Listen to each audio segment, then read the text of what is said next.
नमस्कार दोस्तों, the exam edge YouTube channel पर आपका स्वागत है। हम लोग पढ़ रहे हैं हैबिटेशन का ये दूसरा मेथड है। ठीक है, पहला मेथड में हमने पढ़ा है कि टोटल बैलेंस इलेक्ट्रॉन अगर 8 या 8 से छोटा होगा 2 से भाग देंगे, 8 से बड़ा होगा तो 8 से भाग देंगे।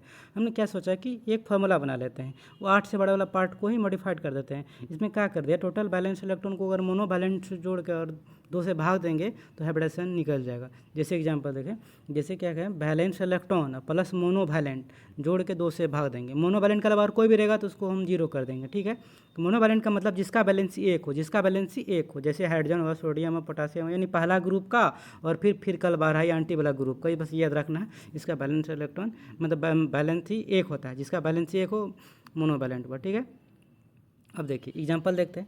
जैसे H2O है, ठीक है, तो पहले हमने क्या करता था, टोटल बैलेंस इलेक्ट्रॉन निकालते थे, वो नहीं करेंगे, सीधा सीधी करेंगे। इसका बैलेंस इलेक्ट्रॉन ऑक्सीजन का 6, ठीक है। हाइड्रोजन क्या है, मोनोवैलेंट है, तो 2 को है तो 2 जोड़ दिए, 8, 2 से भाग देंगे तो 4 2 8 4 हुआ। 4 का क्या होता है, sp3 होता है। ठीक है, इसी तरह दूसरा का भी हम देख लेते हैं। ठीक है,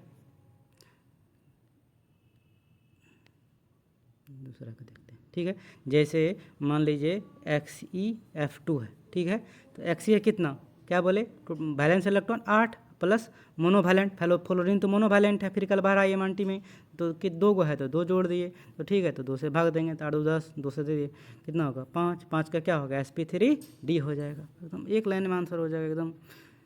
ठीक है, तो वैसे XeFO2 और F2 का भी देख लेते हैं। तो Xe 8, ठीक है, ऑक्सीजन नहीं है तो 0, फ्लोरीन 2 है तो 2 जोड़ दिए तो 8 2 10 हुआ, 10 को 2 से दिए 5, 5 का फिर sp3d हो जाएगा।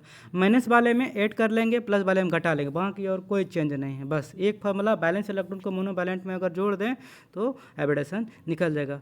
ठीक है, आशा करते हैं ये वीडियो समझ में आ गया होगा।